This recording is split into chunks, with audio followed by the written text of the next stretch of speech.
마음을 새롭게 하시는 성령의 역사라는 제목으로 은혜를 나누겠습니다. 예수님께서 십자가에서 다 이루었다라고 하셨을 때 선택받은 우리의 구원은 이미 완성되었습니다. 히브리서 10장 10절은 예수 그리스도의 몸을 단번에 들이심으로 우리가 거룩함을 얻었다라고 증언합니다. 그러나 이것은 객관적 구원의 은혜입니다. 이 속죄 은혜가 우리의 마음과 행실에서 실제적 구원으로 드러나기 위해서는 지속적인 성령의 역사가 필요합니다. 구원은 세 단계로 이해할 수 있는데요. 첫째로 영의 구원은 단번에 완성되는 거듭남의 은혜입니다. 둘째로 혼의 구원은 성령과 함께 점진적으로 성화되어가는 그 마음과 인격의 변화입니다. 셋째, 몸의 구원은 부활의 몸을 입는 것입니다. 우리는 현재 영만 구원받았고 혼은 회개로 성화의 길을 걷고 있는 중입니다. 마지막에는 혼도 몸도 완전한 구원을 얻게 될 것입니다. 오늘은 영혼 몸 중 혼의 구원, 즉 마음과 인격이 성령 안에서 새로워지는 과정을 나누고자 합니다. 첫째, 성령은 우리의 영에 내주하십니다. 로마서 8장 16절, 성령이 친히 우리의 영과 더불어 우리가 하나님의 자녀인 것을 증언하시나니. 아멘. 성령님은 우리의 혼과 함께 하신다고 하지 않으시고요, 영과 함께 하신다고 말씀하세요. 이것은 처음에 성령이 죽었던 영을 살리시고 하나님과 실제로 연합하게 하신다는 뜻입니다. 고린도전서 6장 17절에서도 주와 합하는 자는 그와 한 영이니라고 증언합니다. 영의 구원은 단번에 이루어집니다. 이것은 구원의 첫 단계로 죽었던 영이 살아나서 하나님과 교통하게 되는 그런 사건입니다. 하지만 마음과 행실이 변하는 것은 성화의 과정인데 이것은 성령과 동행하면서 지속적인 회개를 통해서 이루어지는 것입니다.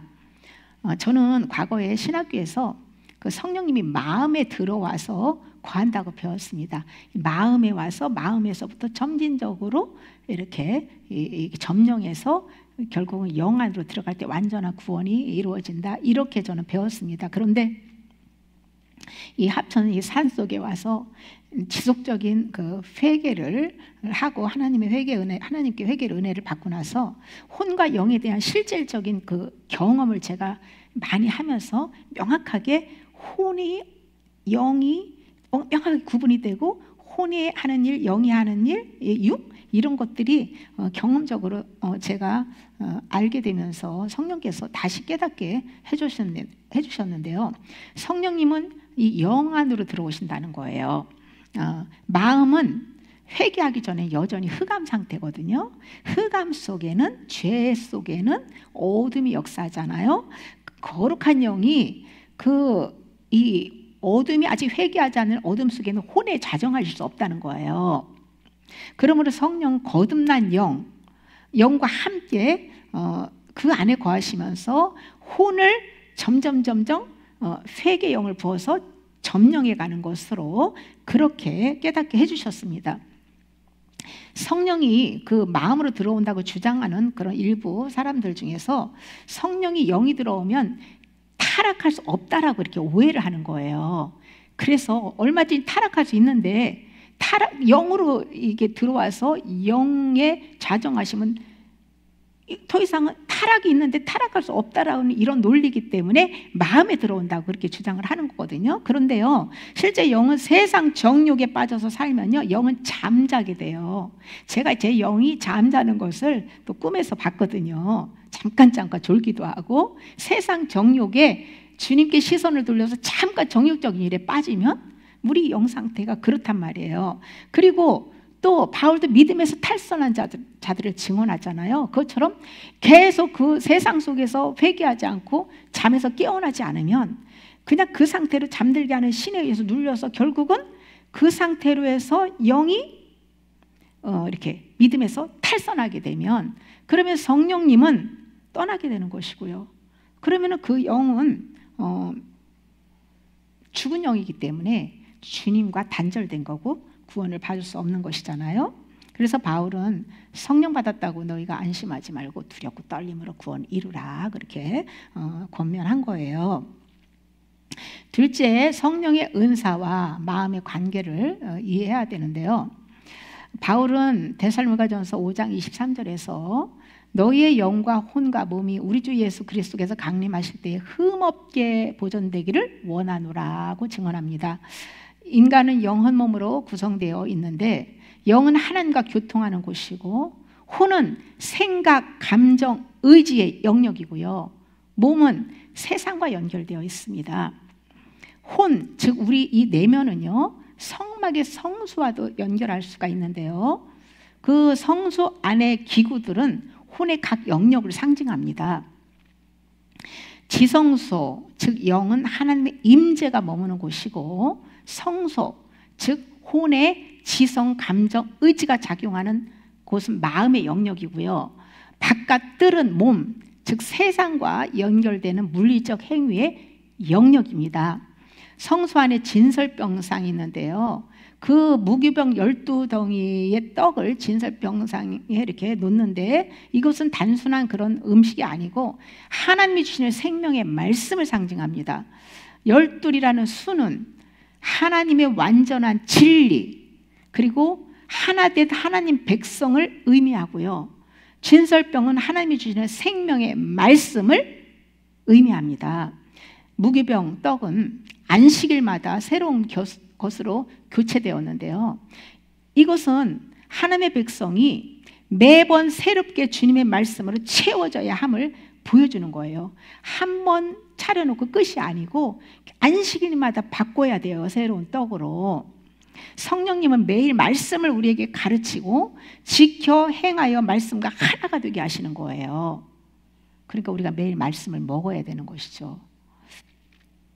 안식은 단순히 쉬는 날이 아니라 자기 일을 멈추고 하나님께 자신을 온전히 드리는 시간입니다.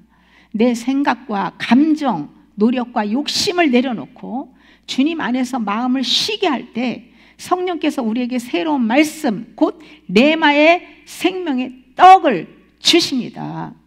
우리는 매일의 안식이에요. 오늘 주일 우리가 모여서 이 시간만 예배드리는 시간만 지키는 게 아니고요. 성령님을 모시고 있기 때문에 우리는 24시간 365일 항상 안식의 삶을 살아야 되는 거예요. 그래야 우리는 생명의 떡을 먹고 배부름을 얻고 강건해져서 죄와 마귀와 싸워 이기고 승리하여 장성한 분량으로 성장해서 그리스도와 완전한 신랑과 연합을 이룰 수가 있는 것이거든요. 안식은 단순한 휴식이 아니라 성령의 가르침을 받는 시간입니다. 내가 일하는 것을 멈출 때 하나님이 일하시고 내가 말하는 것을 멈출 때 하나님의 말씀이 들려옵니다. 이것이 바로 진정한 영적 안식의 비밀이죠. 특히 대속죄에 이른 온 백성이 자신을 낮추고 죄를 회개하며 하나님 앞에서 완전히 쉬는 날이었는데요. 그날은 육신의 모든 수고와 정욕을 내려놓고 오직 하나님의 긍휼과 용서를 의지하는 날이었습니다. 이처럼 죄를 통회하며 자신을 낮출 때에 하나님은 새로운 은혜의 말씀으로 우리 영혼을 채워주신다는 거예요. 그러므로 안식일마다 진설병이 새롭게 진설된다는 것은 우리의 영혼이 회개와 안식 속에서 새 말씀으로 채워지는 과정을 보여줍니다. 즉 내가 멈추고 안식할 때에 성령께서 내 안에 새로운 생명의 떡을 진설하신다는 거예요. 어려운 말씀이지만 성령을 의지해서 집중하시면 깨닫게 해주실 줄 믿습니다. 이 말씀은 진설병상, 이 말씀은 내 양심의 등불을 밝히게 되고요. 그 빛 안에서 성령의 영과 연합하여 드려지는 기도가 예배가 그 하나님께 향기로운 제사가 되는 거예요. 그러니까 우리 마음 안에 그 성소 안에 기구를 통해 우리 마음을 깨달을 수 있잖아요. 그러니까 이 성소 안에 분향단, 진설병상 7등대가 있잖아요. 그것처럼 우리가 성령으로부터 회개하면서 안식을 누리면서 하나님의 말씀을 받아 먹으면 그 말씀이 등대에 기름이 돼서 성령의 기름을 채워주시는 거예요. 그래 빛이 누굽니까? 예수 그리스도잖아요. 빛을 바라면 그 마음을 가질 때에 일상의 삶 속에서 내가 성령과 영이 연합해서 성령으로 모든 언어, 행동, 선택, 생각 모든 것이 성령 안에서 우리가 살아갈 때에 그것이 그 하나님 앞에 예배와 기도회가 우리가 드려지는 그 의지가 하나님 앞에 분향, 향을 올리듯이 그 향으로 하나님 앞에 올려드리는 거예요. 그것을 하나님이 기뻐 받으시고 축복하시는 거예요.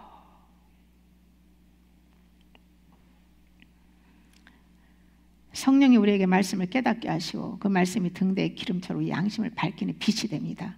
그렇게 마음이 말씀으로 깨끗해질 때 우리의 삶은 하나님께 드려지는 향기로운 예배와 기도가 되는 거예요. 그래서 성소 안에 진설병상, 등대, 분향단은 서로가 연결되어 있습니다.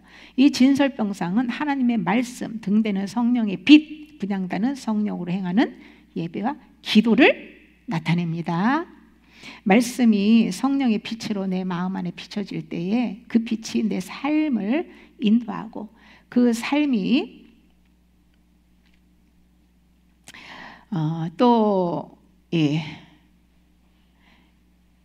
하나님께 향기로운 예배로 드려지는 것인데요. 결국 진설병은 우리 안에서 날마다 새롭게 채워지는 말씀의 생명이에요. 그리고 그 말씀은 성령의 빛이 되어서 양심을 밝히고 그 빛 가운데 성령으로 드리는 우리의 예배가 기도가 하나님께 향기롭게 올라간다는 거예요. 이게 굉장히 어렵고도 중요하기 때문에 제가 반복적으로 계속 말씀드리는 거예요. 성령께서 영 안에 거하시면서 등대, 진설병상, 분향단을 거룩하게 비출 때 혼 전체가 살아나고 은사가 또 하나님의 성령의 능력이 왜곡 없이 흘러가게 되는 겁니다. 혼적 생명으로 사는 자가 성령의 은사를 사용할 경우에 미혹을 당하기가 쉽죠. 그러므로 은사는 반드시 성령 안에서 영으로 분별해서 사용해야만 좋은 열매를 맺을 수 있습니다. 성령의 은사는 다른 사람을 섬기고 교회를 세우기 위한 도구인데요. 예를 들어서 예언, 지식, 방언, 통역, 치유 등 이런 각종 은사는 우리의 생각, 감정, 말, 행동을 통해서 드러납니다. 이것은 혼의 영역을 통해서 표현되는 것인데요. 성령께서 은사를 주실 때에 그 은사가 마음, 의지, 감정을 통해서 밖으로 나타나도록 역사합니다. 방언은 영의 기도이기 때문에 혼의 영역에 해당되는 것은 아니지만은 방언, 통역 같은 경우는 성령께서 혼에서 해석을 해주는 부분이에요. 또 꿈 같은 경우도 영이 경험하거나 상징적인 그림인데요. 해석은 혼으로 하는 거예요. 영으로 하는 게 아니라 혼으로 하는 거예요. 그래서 혼이 정결하지 않다면 은사가 왜곡되거나 자기 자랑, 감정, 판단이 섞이게 되는 거예요. 많은 분들이 영의 눈으로 보고 꿈을 꾸고 하는 것들은 거의 상징인데요. 그 혼의 생각으로 육에다가 맞추어서 해석을 하는 거예요. 꿈의 내용을 육으로 해석하면 얼마나 엉터리고 많은 문제가 있는지 아십니까? 그래서 잘못 해석하죠. 내가 잘못 해석하고 말하면 그것은 하나님 앞에 거짓말하는 거예요. 헛맹세도 하지 말라고 했듯이 우리가 잘못해서 말하는 것까지도 하나님 앞에는 다 거짓말로 다 이게 기록이 되는 거예요. 그렇기 때문에 우리는 모르는 건 모른다 하고 아는 것은 모든 것을 성령께 기도하면서 감동을 받아서 그것도 육으로 헤아리는 게 아니라 마음 상태를 상징으로 보여주는 것으로 잘 헤아려야 되는 것이죠. 왜 이 시대 많은 성도들이 은사 체험을 하는데 마귀에게 속아서 거짓 은사를 사용하냐면 내면의 소유를 버리는 회개를 해서 정결함을 얻지 못했기 때문이에요. 또한 성령으로부터 받아먹은 진리로 무장되어 있지 않기 때문에 성령의 은사를 마귀가 모방하여도 분별하지 못하고 속는 거예요. 마음이 정결해야 성령의 은사가 흐르는 통로를 깨끗하게 할 수 있는데요, 마음 안에 탐욕을 버리고 생명의 말씀으로 심어져야 양심이 밝아질수록 은사가 왜곡 없이 순수하게 나타나는 거예요. 반대로 혼이 죄로 혼탁하면 은사가 자기의 감정, 의지, 생각에 섞여서 흐려지고 사단이 그 틈으로 미혹을 하게 되는 겁니다. 정결한 마음은 성령의 은사가 온전히 나타나는 길이고, 더러운 마음은 은사가 왜곡되고 미혹받는 길이에요. 그래서 회개가 너무너무 중요하다는 거예요. 회개도 하지 않고 시커먼 이 마음 상태, 더러운 마음에서 은사를 받았다고 어떻게 그게 성령의 은사로 바르게 사용해서 내 영혼의 유익, 교회에 유익을 줄 수 있겠습니까? 셋째, 성령은 점진적인 성화를 이루어 가십니다. 예수님 믿고 죽었던 영이 거듭났다고 해서 곧바로 혼까지 새로워지는 것은 아니죠. 혼의 구원은 성령께서 영과 함께 점진적 성화를 이루어 가십니다. 영은 하나님의 전적인 은혜로 구원을 받았어요. 그러나 혼이 성화되기 위해서는 자아를 버리는 대가지불을 해야 돼요. 대가지불이 따릅니다. 그래서 십자가를 주시는 거예요.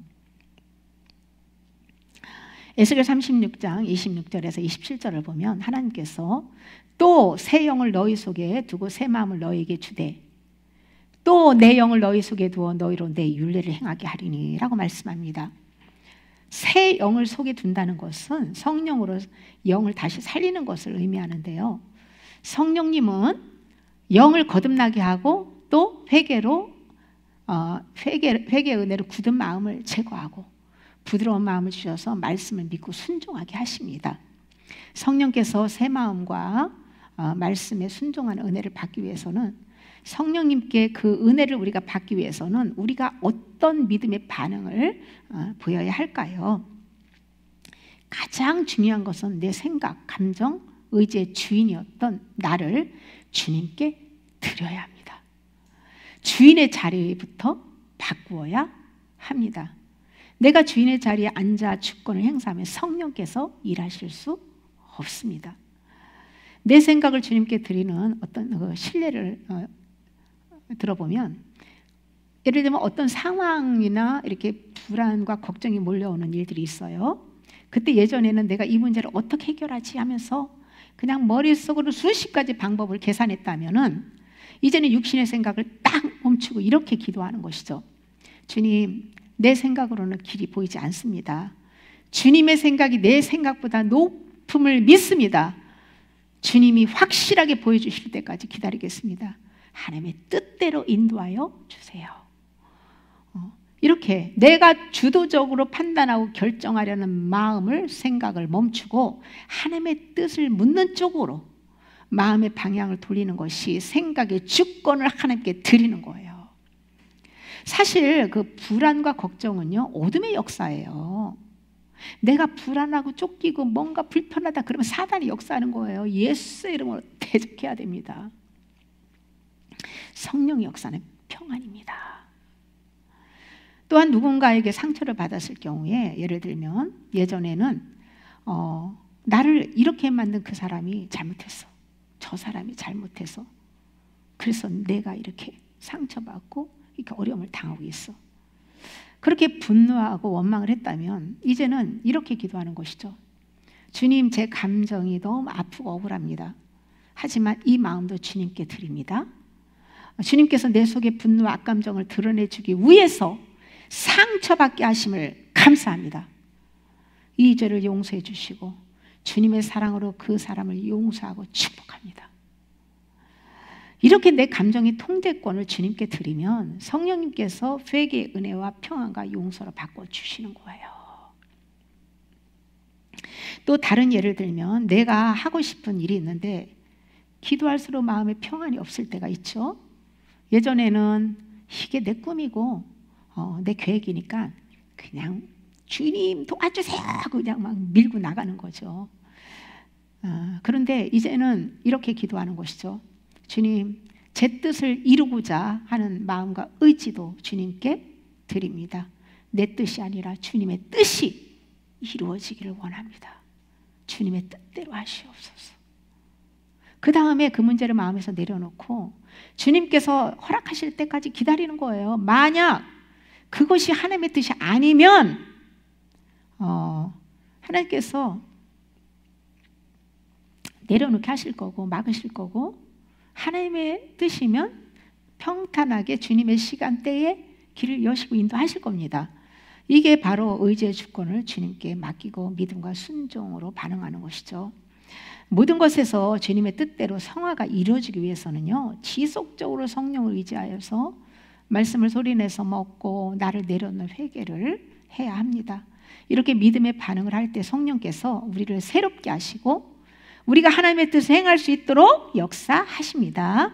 성령께서 우리 영 안에 거하시고 영을 통해서 우리의 생각, 또 마음, 감정, 의지를 주님의 형상으로 이 점령해 가시는데요. 하나님은 그리스도 안에서 택한 자들의 영과 혼과 몸을 이미 구원하셨어요. 이 구원은 완전하며 우리의 행위가 아니라 그리스도의 십자가 부활로 성취된 거예요. 일단 이 믿음을 가지셔야 돼요. 그러므로 복음적 믿음이란 내가 구원을 이루어야 한다가 아니라 이미 이루어진 구원에 참여하며 그 생명을 따라 사는 거예요. 죄가 드러날 때 복음의 사람은 죄를 변명하거나 숨기지 않습니다. 오히려 하나님이 내 안에 이 죄와 기생한 어둠의 영들을 드러내 주셨음을 깨닫고 감사하며 그 죄를 십자가에 못 박는 회개를 합니다. 회개란 죄를 붙잡았던 나의 마음과 정욕을 주님께 드리고 주님의 성품으로 내 안을 새롭게 채워달라는 영적 교체의 행위예요. 죄를 인정하고 내려놓고 예수님의 성품으로 교체되는 것이 복음적 회개의 본질입니다. 복음적 회개와 율법적 회개는요, 그 출발점부터 다릅니다. 잘 이해하셔야 돼요. 대부분이 율법적 회개를 하고 있어요. 간단하게 구분을 해서 말씀드리면, 율법적 회개는 죄를 내가 반드시 고쳐야 하고 해결해야 하는 과제로 보기 때문에 결국 자기 의와 자기 노력으로 죄를 다루려고 합니다. 이때 마음의 중심은 하나님이 아니라 자신에게 있어요. 내가 얼마나 잘못을 하나님 앞에 했는가. 하나님은 실망하셨을 거야. 내가 다시는 이런 죄 짓지 말아야지. 더 열심히 죄를 짓지 않도록 노력해야지. 이런 생각과 결단은요, 겉으로는 진지한 회개하는 것처럼 보이지만은 실제는요, 자기 힘으로 의로워지려는 시도예요. 그게 아니라고 부정하겠지만은 열매가 자기 자랑, 자기 의를 드러내면 율법적 회개예요. 제가 과거에 이렇게 살았기 때문에 이 부분 잘 압니다. 사단은 율법적 회개의 마음을 이용해서 죄책감, 정죄감, 두려움을 계속 불러일으킵니다. 결국 하나님께 더 가까워지는 것이 아니라 스스로를 정죄하거나 절망하는 자리로 떨어지는 거예요. 그래서 또다시 반복적으로 율법적 회개를 가는 거예요. 그래서 어떻게 됩니까? 율법적 회개를 계속 반복적으로 하는 거예요. 하면 막 열심히 하죠. 그러면 자기 자랑하죠. 자기 의를 내세우죠. 잘하면 그렇죠. 또 넘어지면 어떡합니까? 정죄당하죠. 죄책감 들죠. 이런 악순환이에요. 어떻게 그 사람이 성화되고 성령의 열매를 맺을 수가 있겠습니까? 자기가 자기 힘으로 하는 회개죠. 그러나 복음적 회개는요, 내가 해결할 수 없는 죄를 예수님이 이미 십자가에서 해결하신 문제로 보기 때문에 그것을 믿고 주님께 맡기는 믿음의 반응을 하는 거예요. 이 회개는요, 말로 죄송합니다가 아니라 예수님이 이 죄를 이미 다 해결해 주셨기 때문에 내가 이 죄를 안고 씨름하고 해결하려고 하는 그런 노력이 아니라 그 마음을 주님께 내려놓는 거예요. 인정하고. 그리고 이 죄를 이미 짊어진 주님께 드립니다라는 신뢰의 고백이에요. 신뢰의 고백. 내가 죄 안 지려고 노력하는 것과 하나님이 다 이루어지길 감사하며 주님 앞에 드리는 신뢰의 고백과 믿음의 반응은 완전 다른 거예요. 성령께서 이렇게 하나님 앞에 신뢰의 고백을 할 때 성령이 역사하셔서 죄의 짐을 내려놓게 하시고요. 내가 내려놓습니까? 주님이 내려놓게 하시고 은혜를 주시고 예수님의 용서와 의로움을 마음에 확증시켜 주시고 이전에는 죄로 이끌렸던 마음을 점점 하나님의 사랑과 의에 반응하는 마음으로 변화시켜 주는 거예요. 하나님이 죄를 지게 하는 이유가 있어요. 그거 속에 있는 것들을 안 보이잖아요. 그러니까 죄를 져야 내가 죄를 졌기 때문에 인정하잖아요. 속에 있는 것 다 꺼내주시는 거예요. 그거를 보고 인정하고 상한 마음으로 하나님 앞에 애통하며 내려놓으라고 은혜를 주시기 위해서 허락하시는 거예요. 그래서 죄를 안 지려고 노력하는 게 아니라 그 죄 짓는 모습을 하나님 앞에 인정하고 네? 나는 이렇게 죄인이고 죄를 져요. 주님이 다 그래서 할 수 없기 때문에 주님이 다 이미 다 이루신 걸 믿습니다. 성령님, 주님이 오신 거는 이미 이 죄를 다 주님이 해결해 주신 것을 내 죄를 다 꺼내서 해결해 주기 위해서 오셨음을 믿사오니 하나님이 이 죄 거둬주세요. 주님께 드립니다. 이런 진실한 마음으로 하나님 앞에 회개하는 거예요. 한마디로 율법적 회개는 죄가 중심이고요. 나를 바라보게 하는 거예요. 나. 그때 사단이 역사해서 죄를 이기는 것 같지만 자기 자랑하게 하고 넘어지면 정죄하고 죄책감에 빠지게 하는 거예요. 그러나 복음적 회개는 예수님이 중심이에요. 그리고 나를 보지 않고 주님을 바라다 봅니다. 주님을 바라다 보는 거예요. 그러므로 성령이 역사하여서 죄가 은혜로 해결되고 주님만 높이고 자랑하게 되는 거예요. 성화는 구원을 얻기 위한 조건이 아니라 이미 얻은 구원이 실제 삶 속에서 드러나는 과정입니다. 성화는 내가 변하려고 애쓰고 노력하는 것이 아니라 내 안에 계신 그리스도의 생명이 나를 변화시키는 역사예요. 내가 죄를 버린다가 아니라 예수님이 내 안에서 죄를 이기신다는 믿음의 삶이 성화입니다. 주님이 내가 사는 것이 아니고 주님이 사시는 것이에요. 택함받은 자들의 구원은 이미 완성되었지만 그 실체가 우리 마음과 몸속에서 점점 드러나는 과정을 우리는 살아갑니다. 결국 회개는 죄를 버리고 하나님께 돌아오는 삶의 전환입니다. 구원의 은혜는 이런 회개를 통해서 우리에게 임합니다. 우리는 날마다 말씀 앞에서 자신을 비추어 보고 은혜 안에서 회개에 합당한 열매를 맺어야 합니다. 이때 주체가 나인지 성령인지를 늘 분별해서 복음적 회개를 해야 은혜로 죄와 마귀로부터 자유를 얻을 수 있습니다. 그러니까 나를 보지 마세요. 이 끔찍한 나를 볼수록 절망이에요. 그리고 주님을 바라다 봐야 돼. 대신 내 죄를 깨닫게 해주면 그거 인정하고 인정하고 그 죄 내가 안 지려고 노력하며 그 죄를 보지 말고 그래서 나를 부인하라는 거예요. 왜 부인하라고 하면 나를 부인해야 돼요. 나를. 이 죄덩어리인 자 나를 부인하고 누구를 바라다 봐요? 주님을 바라다 보는 거예요. 주님. 광야길을 걷는 우리는 이 지속적으로 회개를 해야 되는데요. 성령께서는 회개의 은혜를 주시기 위해서 말씀을 우리의 마음 깊은 곳을 비추십니다. 진리의 빛으로 우리의 숨은 죄, 교만, 자기의 두려움, 상처, 탐욕 다 드러냅니다. 이것이 혼의 구원을 향한 이 첫 걸음이죠. 말씀의 빛을 받고 진리를 깨닫지 못하면 죄를 깨닫고 회개할 수가 없어요. 말씀이 없으면 우리 속은 말씀이 빛이기 때문에 죄를 깨달을 수 없고 이 말씀의 빛을 받지 않으면 죄가 내 어둠이 밖으로 드러나지도 않아요. 꼭꼭 숨어서 감춰가지고 정욕적인 아주 이상한 쪽으로 귀신이 드러나 역사하는 거예요.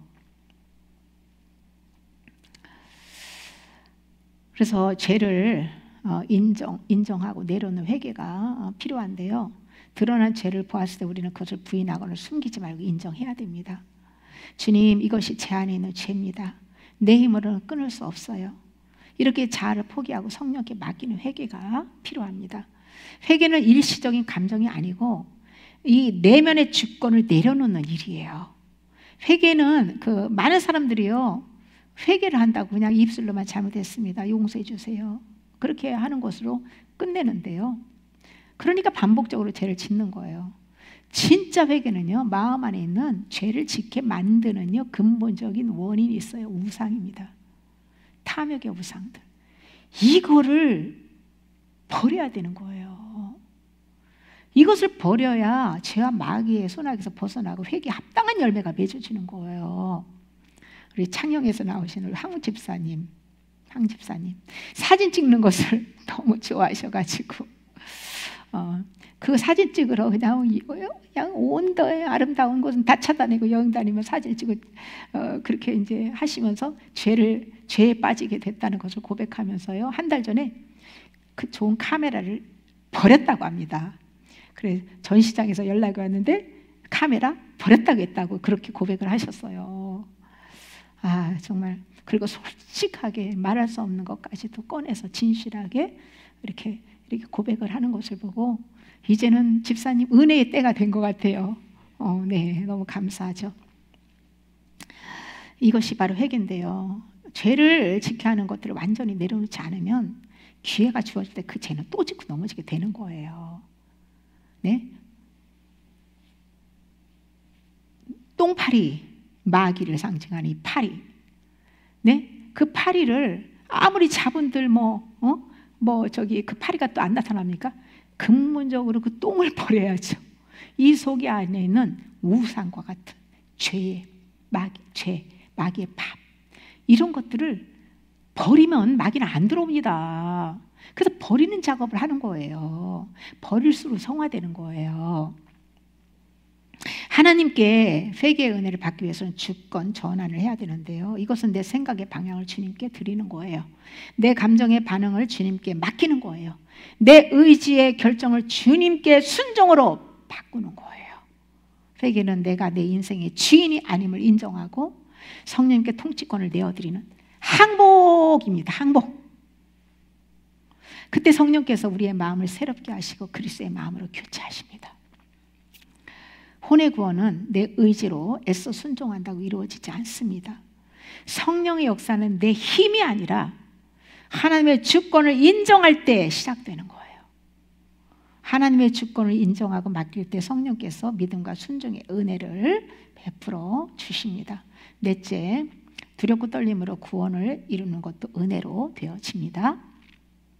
빌립보서 2장 12절에 13절에 보시면 항상 복종하여 두렵고 떨림으로 너희 구원을 이루라. 너희 안에서 행하시는 이는 하나님이시니 자기의 기쁘신 뜻을 위하여 너희에게 소원을 두고 행하게 하시나니. 아멘. 두렵고 떨림으로 구원을 이루라고 하면 자칫하면 우리가 내 노력으로 구원을 이루라는 것을 오해할 수도 있는데요, 그건 아니에요. 열심히 노력할 때 열심의 근원은 내가 아니고 하나님이라는 거예요. 하나님. 여기서 하나님의 주권이라는 균형을 보여주고 있는데요, 하나님은 단지 밖에서 지시하시는 분이 아니라 우리 안에서 직접 역사하시는 성령님이세요. 하나님은 우리의 의지와 행동 모두에 영향을 주시는 분이에요.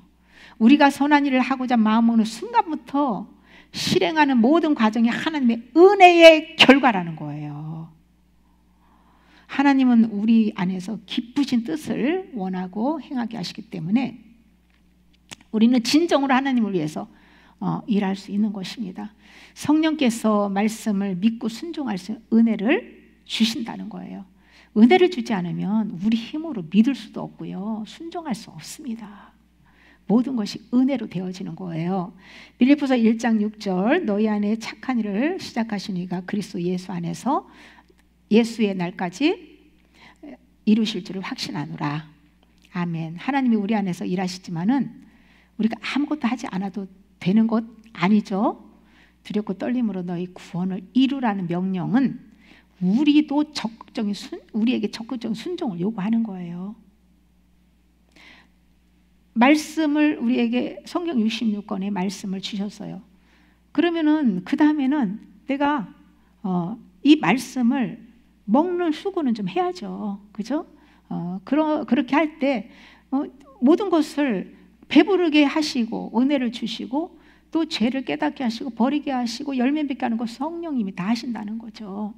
그러니까 믿음의 반응은 우리가 해야 되는 거예요.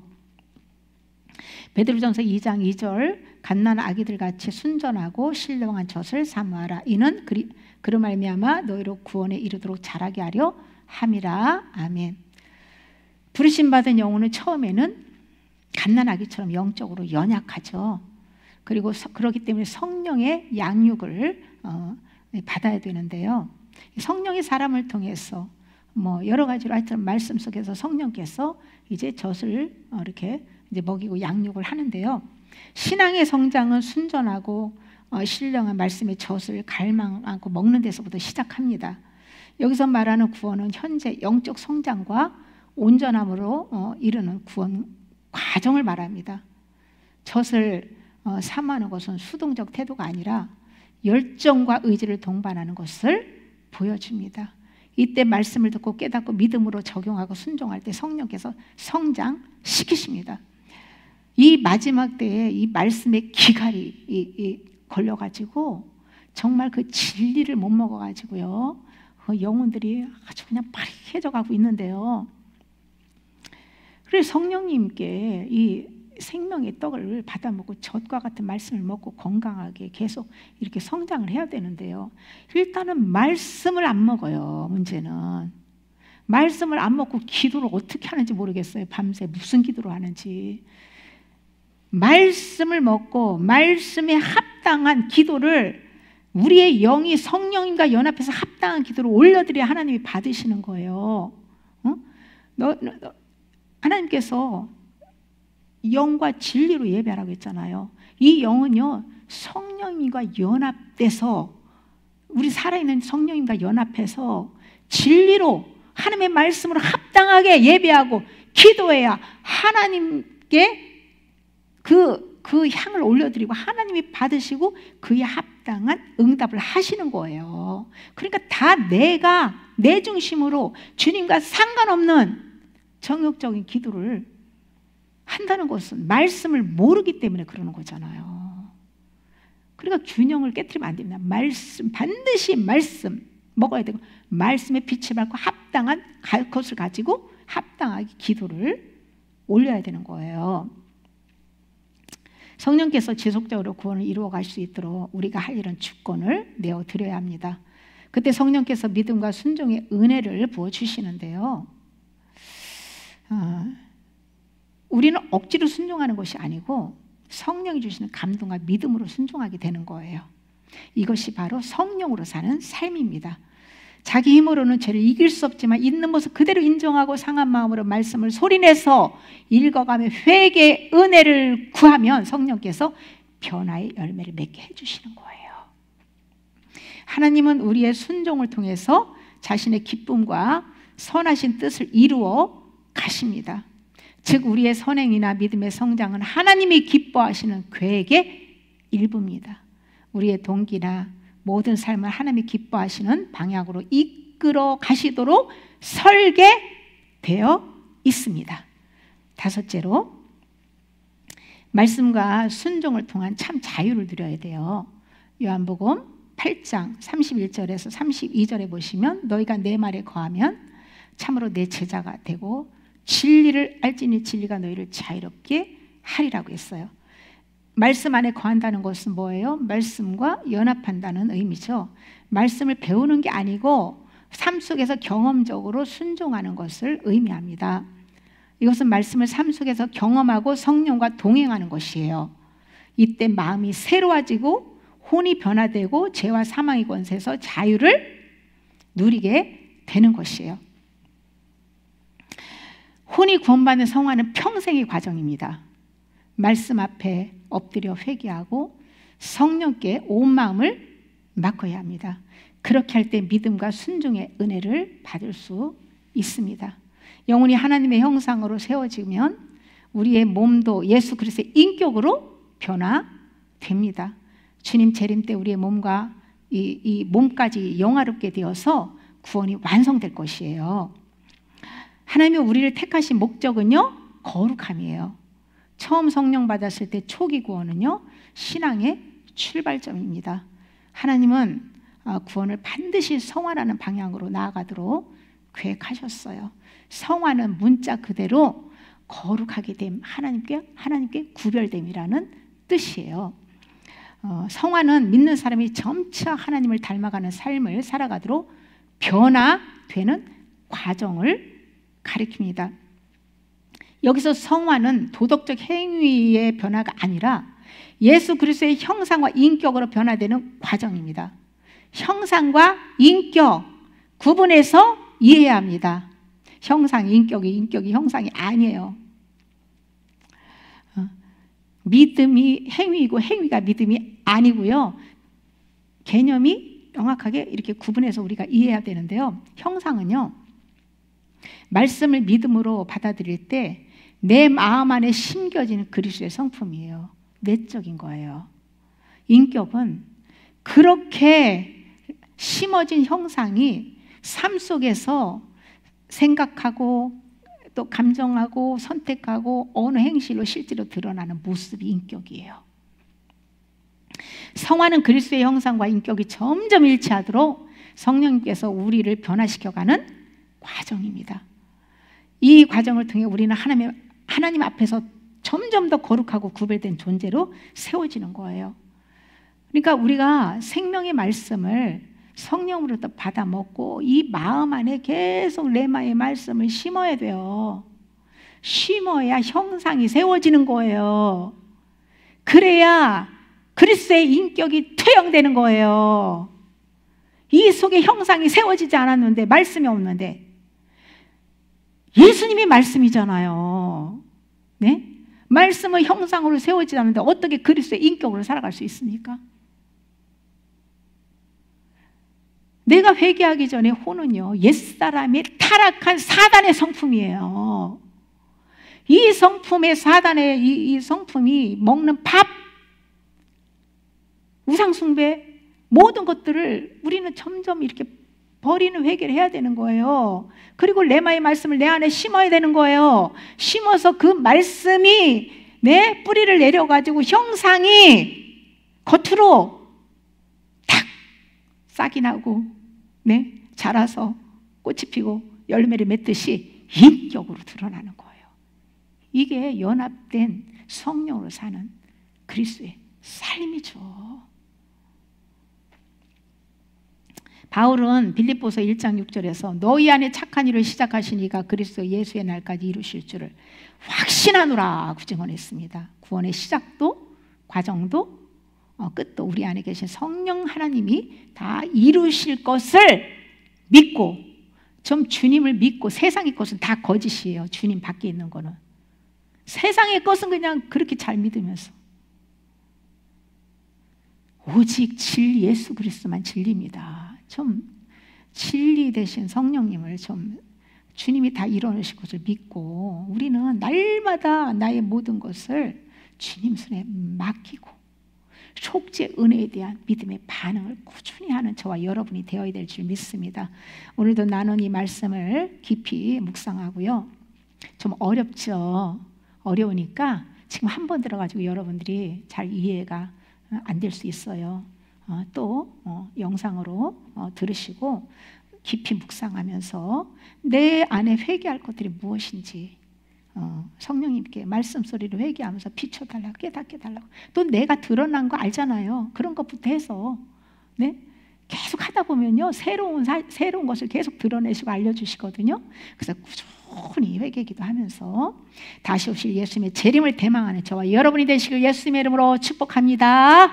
아멘.